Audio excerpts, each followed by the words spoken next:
तो नॉर्मली आ जाते हैं कंप्यूटर स्क्रीन पे और यहाँ पे हमने एक्सेल स्टार्ट किया हुआ है। सबसे पहले जो जो हमें टर्म्स चाहिए, जैसे कि आईडी नंबर, नेम, जो भी एम्प्लॉय है उसका डेजिग्नेशन क्या है, तो उसका यहाँ पे हमने एक ब्लॉक बना लिया। इसके बाद उसके डेजिग्नेशन के आधार पे उसकी बेसिक सैलरी क्या है वो हम यहाँ पे पुट ऑन करेंगे।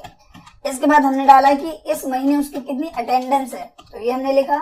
फिर हम डालेंगे अटेंडेंस के आधार पर उसकी कितनी सैलरी बनी है। इसके बाद कुछ हमारे अलाउंस होते हैं, जैसे कि HRA, जो कि मैं अभी आपको क्लियर करूंगा। साथ ही हम बात करें यहाँ पे DA, ये भी एक अलाउंस होता है। इसके साथ ही कन्वेंस, ये भी एक अलाउंस होता है। इसके बाद हम यहाँ पे कॉलम बनाएंगे ग्रॉस सैलरी का, कि इस महीने उस एम्प्लॉय की ग्रॉस सैलरी कितनी बनी है। इसके बाद PF का एक ब्लॉक बनाएंगे, फिर ESI और उसके बाद नेट सैलरी, जिसे हम यहाँ पे लिख देते हैं इन हैंड सैलरी। ठीक है, तो ये हमने यहाँ पे लिखा और ये जितने भी कॉलम्स है वो हमने यहाँ पे क्रिएट कर दिया।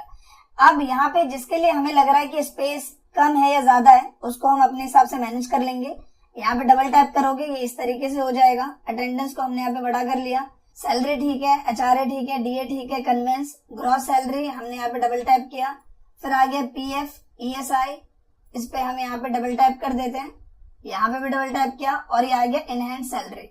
तो जितने भी ब्लॉक्स है वो यहाँ पे रेडी हो गए, ऑन स्क्रीन आप देख पा रहे हो। सेम लाइक जो आईडी नंबर है इसको थोड़ा सा छोटा कर देते हैं, क्योंकि इतना ज्यादा बड़ा नहीं चाहिए हमें ये, और इसको हम यहाँ पे थोड़ा सा बड़ा कर लेते हैं और ये प्रॉपर तरीके से ऑन स्क्रीन आ जाता है हमारे सामने। इसके बाद इस एरिया को हम सेलेक्ट करेंगे। सेलेक्ट करने के बाद आपको यहाँ मर्ज पे क्लिक करना है और यहाँ पे लिख देना है एम्प्लॉय सैलरी शीट ऑफ सितंबर। तो हमने यहाँ पे लिख दिया सितंबर और एंटर करेंगे। इसके बाद इसको सेलेक्ट किया, सेलेक्ट करने के बाद इसे बड़ा कर लेंगे जितने की हमें रिक्वायरमेंट है उस साइज में। और ये करने के बाद जो भी इस पे कलर हमें अप्लाई करना है, मैं मोर कलर्स में जाता हूँ, ग्रीन सेलेक्ट करता हूँ, ओके कर देता हूँ। इसके बाद इसको हम यहाँ पे मिड में ले लेते हैं, ये आप देख पा रहे हो अलाइनमेंट मैंने सेट किया है यहाँ से। फिर इसे बड़ा कर लेते हैं, जो भी फॉन्ट हमें अच्छा लग रहा है, लाइक यहाँ पे मुझे ये ज्यादा बेटर लग रहा है तो ये मैंने यहाँ पे सेलेक्ट कर लिया। और इसका जो भी कलर आपको रखना है वो आप सेलेक्ट कर सकते हो। सपोज ये जो सैलरी शीट है इसका कलर मुझे कुछ और रखना है तो मैं इसको सेलेक्ट करूंगा और सेलेक्ट करने के बाद इसका कलर मैं कर दूंगा येलो। इसके बाद जो नीचे वाला पोर्शन है इसको हम सेलेक्ट करेंगे, इसको थोड़ा सा छोटा कर लेते हैं यहाँ पे। इसके बाद हम इस ब्लॉक को सेलेक्ट करेंगे। सेलेक्ट करने के बाद यहाँ पे हम जाएंगे और इसमें जो येलो कलर है वो अप्लाई कर देंगे। फिर इसे बोल्ड कर दिया और इसे यहाँ से चूज कर लेंगे सेंटर अलाइनमेंट। इसके बाद जहां तक भी आपको डेटा अप्लाई करना है वहां तक हमने सेलेक्ट किया और यहाँ पे जाके बॉर्डर में ऑल बॉर्डर्स पे क्लिक कर दिया, तो ये यहाँ पे ऑल बॉर्डर अप्लाई हो जाएगा कुछ इस तरीके से। अब यहाँ सबसे पहले टर्म पे आते हैं आईडी नंबर। देखो जो भी एम्प्लॉय आपके यहाँ पे काम कर रहा है उसको एक ऑफिशियल आईडी नंबर दिया जाता है। क्यों दिया जाता है? क्योंकि मान लो अगर मैं बात करूं, एक नाम है राहुल, तो राहुल नाम के 3-4 बंदे हो सकते हैं, या फिर अमित, सुमित, कोई भी नाम है तो उस नाम का कोई दूसरा बंदा भी हो सकता है। लेकिन अगर हम बात करें आईडी नंबर, तो वो सबके लिए एक स्पेसिफिक आईडी प्रोवाइड की जाती है कंपनी के थ्रू। तो मान लीजिए हमारी जो आईडी है वो 1001 है इस तरीके से। इसके बाद 1002 इस तरीके से हमने आईडीज दी हुई है एम्प्लॉयज को, हमने सेलेक्ट किया और यहाँ पे इस तरीके से पकड़ के इसे ड्रैग कर दिया। तो इस तरीके से ऑटोमेटिकली जो आईडीज नंबर है वो यहाँ पे आ जाएंगे। फिर नाम की बात करें तो नाम मैं यहाँ पे डाल देता हूँ, जैसे मैंने लिखा राजेश, महेश, सुरेश, तो यहाँ पे मैंने सबके लिए नाम यहाँ पे पुट ऑन कर दिए जो कि ऑन स्क्रीन आप देख पा रहे हो। इसके बाद आते हैं डेजिग्नेशन में। डेजिग्नेशन क्या होती है? डेजिग्नेशन मतलब उसकी क्या पोस्ट है उस कंपनी में। जैसे राजेश है तो सपोज जो राजेश है वो है मैनेजर, महेश की बात करें तो वो है असिस्टेंट मैनेजर, तो हमने यहाँ पे लिख दिया ये। इसके बाद नीचे आते हैं, हमने लिखा जो सुरेश है वो है सुपरवाइजर, हमने यहाँ पे डाला। ये सिंपली स्टाफ है तो हमने इनके लिए स्टाफ डाल दिया और इसी तरीके से सबके लिए मैंने यहाँ पे निकाल दिया। फिर यहाँ डबल टैप करेंगे, स्पेस अगर कम लग रहा है तो वो एक्सेड हो जाएगा। अब यहाँ पे देखो दो इंपॉर्टेंट टर्म को समझो, एक मैंने यहाँ पे लिखा है बेसिक सैलरी और दूसरा मैंने यहाँ पे कॉलम दिया है सैलरी। तो इन दोनों में फर्क क्या है? देखो किसी भी एम्प्लॉय की बात करें तो जब उसे जॉब पे हायर किया जाता है तो उसकी एक सैलरी बताई जाती है कि आपकी सैलरी 45,000 है, 20,000 है, 50,000 है, कुछ भी है। तो मान लीजिए इसकी जो सैलरी है वो है 50,000 रुपीज, ठीक है, ये लिखा हमने। इसके बाद टर्म आ जाता है अटेंडेंस का, कि वो जो पर्सन है वो आया है सिर्फ 28 दिन। अब यहाँ पे इस टर्म को समझो, इसकी सैलरी है 50,000 लेकिन ये आया 28 दिन है, 2 दिन की इसकी छुट्टी है, तो इसको हम कितने दिन की सैलरी देंगे? हम देंगे 28 दिन की सैलरी। तो ये जो कॉलम सैलरी है वो बेस्ड ऑन अटेंडेंस है, कि जितनी अटेंडेंस उसकी है उसके आधार पे उसकी क्या सैलरी बनी है। अब ये निकालेंगे कैसे, तो आपको यहाँ पे करना है इक्वल जो आपकी बेसिक सैलरी है, ये सैलरी कितने दिन की है, जैसे सितंबर का महीना है तो 30 का महीना है, तो सैलरी है 30 दिन की, तो इसे मैंने किया डिवाइडेड बाय 30, तो एक दिन की सैलरी बन गई, गुना कर दिया जितने दिन ये आया है, या एंटर, और आपकी जो सैलरी है 28 दिन की वो यहाँ पे आ जाती है। इसके बाद इसे सेलेक्ट करो और यहाँ पे डिक्रीज डेसिमल से वो कर दो, जिससे एक प्रॉपर एक्यूरेट वैल्यू यहाँ पे आ जाएगी। अगर आप कंफ्यूज हुए तो मैं दोबारा क्लियर करता हूँ। हमने किया इक्वल और ये जो बेसिक सैलरी है इसको डिवाइड किया 30 से, क्योंकि ये 30 दिन की सैलरी है तो ये एक दिन की सैलरी बन गई, गुना कर दिया इसे अटेंडेंस से, जितनी अटेंडेंस इसकी है उसके हिसाब से इसकी सैलरी आ जाएगी। अब इसी तरीके से हम सबकी सैलरियां पुट ऑन करते हैं। जैसे इसका 35,000 हमने डाला और सुपरवाइजर का हमने यहाँ पे डाल दिया 30,000, फिर स्टाफ है तो इनका हमने डाल दिया 25,000, इसके बाद ये लोअर स्टाफ है तो यहाँ पे हमने डाल दिया 18,000। इसके बाद ये जो सैलरी वाला कॉलम है इसको आप यहाँ पे ड्रैग कर दो इस तरीके से, तो हमने पूरे के लिए ड्रैग कर दिया इसे एक ही बार में। अभी 0 वैल्यू शो कर रहा है, जैसे मैं डालूंगा कि पूरे के पूरे 30 दिन आया है इसकी पूरी सैलरी है, ये 26 दिन आया है इसकी इतनी सैलरी है, ये 25 दिन आया है तो इसकी इतनी सैलरी बन रही है।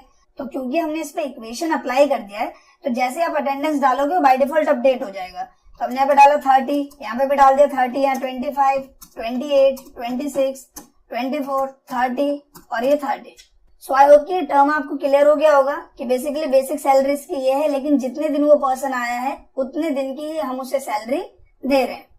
अब इसके बाद बात करते हैं अलोवेंस की। अलोवेंस क्या होता है? अलोवेंस मतलब होता है छूट या फिर कंपनी के थ्रू मिले हुए फायदे। कहने का मतलब एचआरए का मतलब होता है हाउस रेंट अलोवेंस। मतलब कि अगर आप कहीं पे क्वार्टर लेके रह रहे हो या फिर आप रूम ले रखा है तो उससे रिलेटेड कंपनी आपको एक किराया दे रही है कि भाई आपका जो रूम का किराया है या रहने का खर्चा है वो कंपनी आपको प्रोवाइड कर रही है। तो कोई भी अमाउंट फिक्स करती है कंपनी की 6,000 आपके पोस्ट के हिसाब से। 6,000 का जो हाउस रेंट अलाउंस है वो कंपनी देगी, 8,000 का देगी, 10,000 देगी, 20,000 देगी, डिपेंड ऑन योर पोस्ट। तो मान लीजिए इनका हम ले लेते हैं कि इनका जो हाउस रेंट अलाउंस मिला है वो मिला है 8,000 रुपए का। ठीक है, सबका अलग अलग होता है। जैसे असिस्टेंट मैनेजर है उसकी पोस्ट कम है तो इसका हमने मान लिया कितना होगा, इसका हमने मान लिया 5,000। ये कंपनी आपको बताएगी तो फिलहाल हम कुछ भी अपने हिसाब से यहाँ पे रख लेते हैं। तो यहाँ पे इस तरीके से सबके लिए हमने यहाँ पे निकाल लिया जो कि ऑन स्क्रीन आप देख पा रहे हो। अब आते हैं दूसरे टर्म पे जो कि है डीए। डीए का मतलब होता है डियरनेस अलोवेंस। अब ये कैसा अलोवेंस है? देखो, जो लोग गवर्नमेंट एम्प्लॉय होते हैं स्पेशली, उनका क्या होता है, जब महंगाई बढ़ती है तो सरकार उनको अपनी तरफ से कुछ अमाउंट एक्स्ट्रा देती है, जिसे हम बोलते हैं महंगाई बढ़ने के टाइम में मिली हुई अलोवेंस, जो कि होता है डियरनेस अलोवेंस। तो अगर महंगाई बढ़ती है तो गवर्नमेंट एम्प्लॉयज को क्या होता है, डीए दिया जाता है 2,000 का, 3,000 का, डिपेंड ऑन पोस्ट। यही सेम चीज होता है कुछ बड़ी कंपनियों के साथ भी, तो वो भी डीए प्रोवाइड करती है। तो डीए समझ के, जब महंगाई बढ़ती है तो उस टाइम पे कुछ छूट मिलती है या उस टाइम पे कुछ अमाउंट मिलता है ताकि आपके खर्चे बने रहे। तो मान लीजिए इसको डीए मिला है 3,000 रुपए का, इसको मिला है यहाँ पे 2,000 रुपए का डीए, इसको मिल गया 1,500 रुपए का, इसको मिला है 1,000 रुपए का। तो जिस तरीके से कंपनी ने बताया उस तरीके से डीए आप यहाँ पे पुट ऑन कर दोगे। अगला टर्म आता है कन्वेंस। ये भी एक अलोवेंस है, एक तरीके की छूट है। आप रोज ट्रैवल करके कंपनी आते हो, चाहे आपके पर्सनल व्हीकल है या फिर कैब के थ्रू आप आते हो, तो उससे रिलेटेड जो आपका खर्चा हो रहा है आने जाने का, महीने का 4,000, 5,000, 3,000, 10,000 जो भी है वो आपको कंपनी दे रही है। तो कन्वेंस हमने डाल दिया, इनका भी 6,000 का कन्वेंस लग जाता है, इनका 5,000 का लग जाता है, इनका मान लिया हमने 4,000 लग जाता है, इनका हमने मान लिया यहाँ पे 3,000 लग जाता है और बाकी सबका हमने मान लिया 2,000 लग जाता है, सपोज जो भी है। तो इस तरीके से जो कन्वेंस है वो कंपनी दे रही है। तो यहाँ पे बेसिकली हमने 3 अलोवेंस के बारे में देखा, एक है एचआरए, एक है डीए और एक है कन्वेंस। इसके अलावा भी और कोई अलोवेंस हो सकता है, जैसे लॉन्ड्री का आप ले सकते हो, लॉन्ड्री से रिलेटेड भी कंपनी आपको दे रही है, या फिर कोई और हो गया, आपको कहीं कंपनी ने टूर पे भेज दिया है, कोई मीटिंग के लिए भेज दिया है, तो वहां पे भी जो भी आपका खाने पीने का खर्चा है कुछ है वो कंपनी ही देती है। तो ये सब जो अलोवेंस है वो आप यहाँ पे पुट ऑन कर सकते हैं। अब यहाँ तक तो आई होप कि आपको क्लियर हो गया होगा कि बेसिक सैलरी और सैलरी में क्या डिफरेंस है। तीनों अलोवेंस आपको समझ में आ गए। इसके साथ एक और टर्म इंपॉर्टेंट है, वो इसलिए कि अगर मान लो आप किसी ऐसी जगह वर्क करते हो जहाँ एम्प्लॉय से ओवर टाइम कराया जाता है, तो ओवर टाइम भी जो 1-2 घंटे का होता है उसकी भी सैलरी मिलती है।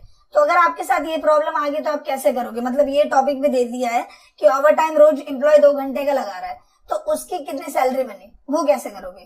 तो वो चीज भी हम प्रैक्टिकल करके देख लेते हैं, या इंसर्ट में जाते हैं और एक कॉलम हम यहाँ पे इंसर्ट कर लेते हैं। किस चीज का? ओवर टाइम इन आवर्स हमने लिखा कि ओवर टाइम लग रहा है घंटे के हिसाब से, ठीक है, ये हमने डाला। और यहीं पे एक और कॉलम एड ऑन कर देते हैं हम, जिसमें हम इस ओवर टाइम की सैलरी निकालेंगे, ओवर टाइम सैलरी, ठीक है, ये हमने डाल दिया। यहाँ पे मैं डाल देता हूँ जैसे 30 दिन है, रोज मान लो 2 घंटे का ओवर टाइम लग रहा है, तो कितना हो गया 60 हो गया। इनका मान लो 50 टोटल आवर्स इन्होंने काम किया है, इन्होंने 45 किया है, इन्होंने 30 किया है, इन्होंने 60 किया है। तो इस तरीके से मान लो जिसका जितना ओवर टाइम लग रहा है आवर्स में, वो हमने यहाँ पे डाल दिया। इसके बाद अगर आप ये चाहते हो कि इसके साथ आवर्स भी लिखा है, तो वो चीज भी आप कर सकते हो। आपको क्या करना है, पूरे एरिया को ऐसे सेलेक्ट कर लो। सेलेक्ट करने के बाद यहाँ देखो नंबर के साइड में ऑप्शन मिलता है, इसमें जाओ। जाने के बाद आपको यहाँ पे आना है सिंपल, और यहाँ जाना है कस्टम में। जनरल को हम काटेंगे और सबसे पहले देंगे हैश। हैश किस लिए दे रहे हैं, जो वैल्यू हमने लिखी है 60, 50, 45, 30 उसके लिए। और डबल कोट्स के अंदर में हम लिखेंगे जो वैल्यू हम उसके साथ दिखाना चाहते हैं, जैसे कि आवर्स, और डबल कोट किया, क्लोज कर दिया, ओके। अब इसके साथ क्या प्रिंट हो गया आ रहा है 60 आवर्स। तो अगर आपको कोई वैल्यू प्रिंट करानी है एज अ टेक्स्ट, तो वो आप ऐसे कर सकते हो। सबसे पहले तो जगह काफी ज्यादा ले रहा है, तो हम इसको जगह कम कर देते हैं यहाँ पे इस तरीके से, और इसकी भी जो जगह है वो हम कम कर देते हैं इस तरीके से। दोनों को सेलेक्ट करो और यहाँ पे कर दो रैप टेक्स्ट, तो ये इस तरीके से आ जाएगा, ठीक है। सेम यही चीज कर देता हूँ मैं बेसिक सैलरी के साथ भी, ये भी ऐसे ही अच्छा लगेगा। और यही चीज मैं कर रहा हूँ ग्रॉस सैलरी के साथ। और इसके बाद फिर हमें क्या करना है, इसको थोड़ा छोटा करते हैं। यहाँ पे हमें पूरे को ऐसे सेलेक्ट करना है। सेलेक्ट करने के बाद यहाँ पे कर देना है रैप टेक्स्ट, और इसके बाद टॉप अलाइन कर देना है। आप देखोगे बिल्कुल सही फॉर्मेट में ये यहाँ पे आ जाएगा।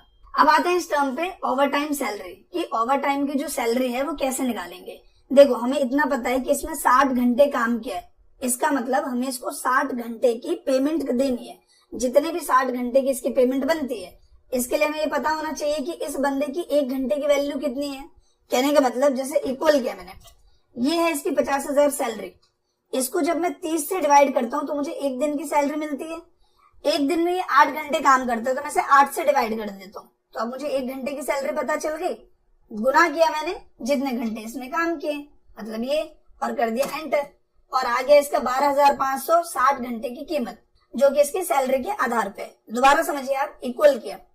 ये सैलरी है कितनी, 30 दिन की, तो इसको 30 से डिवाइड किया, 1 दिन की सैलरी आ गई। 1 दिन बराबर है 8 घंटे, ये 8 घंटे काम करते हैं, मतलब इनका 1 दिन बराबर है 8 घंटे। तो मैंने इसको 8 से डिवाइड किया, तो 1 घंटे की सैलरी आई, और गुना कर दिया जितने घंटे इन्होंने काम किया है, यानी कि ये, और प्रेस कर दिया एंटर, और ये आ गया। इसके बाद इसे सेलेक्ट कर लो, डिक्रीज डेसिमल कर दो, यहाँ पे एक एक्यूरेट वैल्यू आ जाएगी। यहाँ पे दोनों को सेलेक्ट किया मैंने, और डबल टैप कर दो ये प्लस का सिंबल आने पे, ऑटोमेटिकली सबका आ जाएगा एक ही बार में। सो आई होप कि ये जो टर्म है ओवर टाइम सैलरी का, ये भी आपको क्लियर हो गया होगा। इनकेस अगर आप किसी ऐसी जगह वर्क करते हो जहां ओवर टाइम एम्प्लॉयज का एक्स्ट्रा लगता है 1-2 घंटे का, तो आप इसे आसानी से निकाल लोगे। अब आते हैं ग्रोस सैलरी पे। हमने स्टार्टिंग में इस बारे में बात की थी कि बेसिक सैलरी और ग्रोस सैलरी दोनों में क्या फर्क होता है। देखो इस टर्म को समझो। बेसिक सैलरी क्या है, ये है 50,000 रुपए, जो कि जब उनको जॉब पे हायर किया गया तो हमने बताया कि आपकी सैलरी कितनी रहेगी, 50,000 रुपए। लेकिन इसके साथ हम देख रहे हैं कि हम उनको HRA दे रहे हैं, मतलब हाउस रेंट अलाउंस दे रहे हैं, हम उनको DA भी दे रहे हैं, आने जाने का कन्वेंस भी दे रहे हैं, प्लस में जो उन्होंने ओवर टाइम किया वो भी दे रहे हैं। तो अब जो उनको पैसा हम देंगे वो तो ये सब कुछ मिला के देंगे ना। तो कहने का मतलब ये है कि जो बेसिक सैलरी है वो सैलरी है जो कि किसी भी एम्प्लॉय को हायर करते टाइम बताई गई है, यानी कि इनकी सैलरी 50,000 है। लेकिन उसके साथ में जितने अलाउंस, जितने बेनिफिट्स, ओवर टाइम, जो कुछ मिला के एक मोटा अमाउंट बनता है वो होता है ग्रॉस सैलरी। तो यहाँ पे आते हैं, इक्वल करते हैं, और यहाँ पे सबसे पहले जो इनकी सैलरी बनी इस महीने की 28 दिन के आधार पे, वो प्लस में इनको HRA देंगे हम, प्लस में इनको DA देंगे, प्लस में इनको कन्वेंस देंगे, और प्लस में जो इनकी ओवर टाइम बनी है वो देंगे, और प्रेस कर देंगे एंटर। और जो इनकी सैलरी है वो यहाँ पे आ जाएगी 76,167। तो बेसिक सैलरी क्या है इनकी 50,000, लेकिन इस महीने की सैलरी कितनी बनी इनकी 76,167, जो हो गई इनकी gross salary. So I hope कि अभी टर्म क्लियर हो गया होगा कि ग्रॉस सैलरी एक्चुअल में क्या है। अब यहाँ पे हमने एक की ग्रॉस सैलरी निकाल दी है, तो बस यहाँ पे डबल टैप कर देना है या फिर ड्रैग कर देना है, सबकी अपने आप ही एक ही बार में निकल जाएगी ग्रॉस सैलरी। अब आते हैं नेक्स्ट टर्म पे, जो कि है PF ESI। काफी लोग ये कंफ्यूज होते हैं कि PF का एक्चुअल मतलब क्या होता है। इंटरव्यू में पूछ लेते हैं कि PF की फुल फॉर्म क्या है। देखो PF की फुल फॉर्म होती है प्रोविडेंट फंड। ये होता क्या है, आपकी सैलरी में से कुछ अमाउंट हर महीने थोड़ा थोड़ा कटता है। बेसिकली जो पीएफ कटता है वो 12% कटता है और वो अमाउंट आपका जमा होता रहता है। जब आप जॉब छोड़ते हो तो आपको पीएफ जितना इकट्ठा होता है, जितने टाइम में इकट्ठा हुआ है, वो आपको एक बड़े अमाउंट के तौर पे वापस मिल जाता है। ईएसआई की बात करें तो इसका मतलब होता है एम्प्लॉय स्टेट इंश्योरेंस। जैसे कि आपको पता है कि आज के टाइम में हेल्थ इंश्योरेंस काफी इंपॉर्टेंट टर्म है। तो गवर्नमेंट क्या करती है कि मीडियम कैटेगरी के जो एम्प्लॉइज हैं उनको ईएसआई प्रोवाइड करती है, जिसमें उनकी सैलरी से 0.75% ऑफ कुछ अमाउंट है वो कटता है। टोटल जो अमाउंट कटता है वो लगभग 3.75% अप्रॉक्स होता है। वो कंपनी आपको बता देगी कि आपको कितना यहाँ पे डिडक्ट करना है। और उस अमाउंट का बेनिफिट ये होता है कि अगर आपको कभी भी कोई प्रॉब्लम होती है बेस्ड ऑन हेल्थ इशू, आपको या आपसे रिलेटेड जो फैमिली मेंबर्स हैं उनके इलाज का खर्चा गवर्नमेंट आपको देती है। मतलब इलाज जो है वो गवर्नमेंट की तरफ से होता है, एक तरीके का हेल्थ इंश्योरेंस। तो पीएफ और ईएसआई क्या है ये क्लियर हो गया होगा। अब पीएफ मैंने बताया 12% कट रहा है, पर ये 12% कटेगा किस में से, ग्रॉस सैलरी में से कटेगा या बेसिक सैलरी में से कटेगा? तो पीएफ कटता है बेसिक सैलरी में से। तो हम यहाँ पे इक्वल करते हैं और इनकी जो सैलरी है उसको हम सेलेक्ट कर लेते हैं। कहाँ है सैलरी, ये रही सैलरी, और इस सैलरी का जो 12% है वो हम यहाँ पे निकाल देते हैं।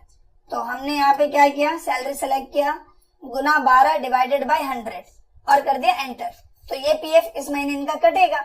और ईएसआई की बात करें तो हमने क्या इक्वल, और जो इनकी सैलरी है इसका हमने 0.75% हमने निकाल दिया। ठीक है, तो ये आ गया इतना।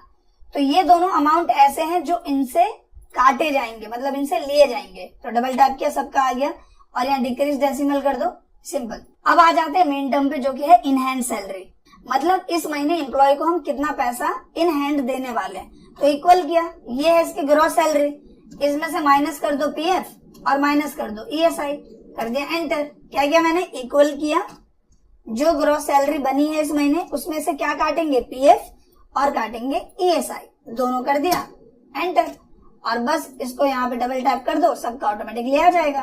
तो इस तरह से आपकी जो प्रॉपर सैलरी शीट है वो यहाँ पे क्रिएट हो जाती है। इसके बाद जो भी एडिटिंग आपको अप्लाई करनी है, जैसे इसको मैंने सेलेक्ट किया, सेलेक्ट करने के बाद सपोज मुझे इसमें रेड कलर देना है तो मैंने यहाँ पे रेड दिया, और इसका कलर मुझे व्हाइट रखना है तो मैंने यहाँ पे व्हाइट रख दिया। सेम लाइक जो अटेंडेंस है इसका कलर मुझे थोड़ा अलग रखना है तो दोबारा मैंने इसको सेलेक्ट कर लिया, व्हाइट कर दिया, और इसे हमें बोल्ड करना है, हमने बोल्ड कर दिया। सेम लाइक इसको भी सेलेक्ट कर लेते हैं, इसे बोल्ड कर देते हैं। और यही चीज आपको करनी है, यहाँ पे इनहैंड सैलरी में सेलेक्ट किया, ये कलर अप्लाई किया, और यहाँ पे जो भी हमें कलर अप्लाई करना है किया, और इसे बोल्ड कर दिया। इसके साथ ही जो अलाउंस है इसका कलर अलग रखना है तो दोबारा से हम क्या करेंगे, यहाँ पे आएंगे, और जो भी कलर आपको अप्लाई करना है इसमें वो कलर आप यहाँ पे अप्लाई कर सकते हो, बहुत ही सिंपल तरीके से, जो कि ऑन स्क्रीन आप देख पा रहे हो। तो हमने ये अप्लाई कर दिया, कलर व्हाइट रखना है व्हाइट रख दिया, बोल्ड करना है बोल्ड कर दिया, और इसे सेंटर में करना है तो सेंटर कर दिया, कुछ इस तरीके से। इसके साथ ही जो ओवर टाइम पोर्शन है इसके लिए कलर अलग डालना है तो इसके लिए हम ये कलर अलग डाल सकते हैं, जो कि ऑन स्क्रीन आप देख पा रहे हो। पीएफ और ईएसआई की बात करें, इसका कलर अलग रखना है तो इसका कलर आप जो भी रखना चाहो वो आप यहाँ पे रख सकते हो। सो कुल मिला के सैलरी शीट कैसे क्रिएट करेंगे और उससे रिलेटेड जितने टर्म्स है, चाहे मैं बात करूं basic salary, gross salary, allowance हो गया, पीएफ ईएसआई हो गया, वो सारी चीजें आई होप कि अब आपको क्लियर हो गई हो। अगर ये वीडियो आपको अच्छी लगी तो प्लीज इस वीडियो को लाइक करें, ज्यादा से ज्यादा लोग के बीच में शेयर करें, साथ ही कमेंट करके अपना फीडबैक जरूर दें। Thank you.